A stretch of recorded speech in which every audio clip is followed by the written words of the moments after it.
16 pegawai RSUD Langsa yang menjadi korban kecelakaan lalu lintas di Gunung Salak, Kecamatan Nisam Antara, Kabupaten Aceh Utara dirawat di RSUD Kota Langsa.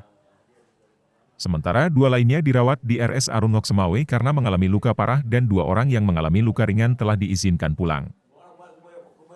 Wakil Direktur Bidang Pelayanan RSUD Langsa, Indriani Eka Putri mengatakan, pihaknya langsung bergerak ke lokasi usai mendapatkan laporan 20 pegawainya mengalami kecelakaan lalu lintas. Sejumlah tim medis dan ambulans dikerahkan untuk membantu evakuasi korban dan memberikan perawatan.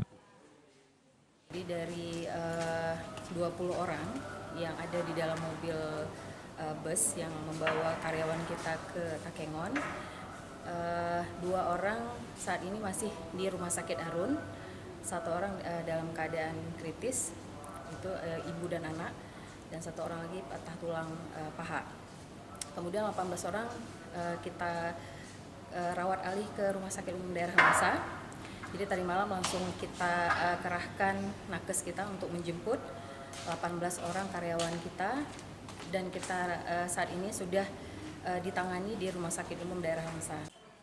20 orang pegawai RSUD Langsa sebelumnya mengalami kecelakaan saat pulang rekreasi dari Aceh Tengah dalam rangka kegiatan Road to Gayo.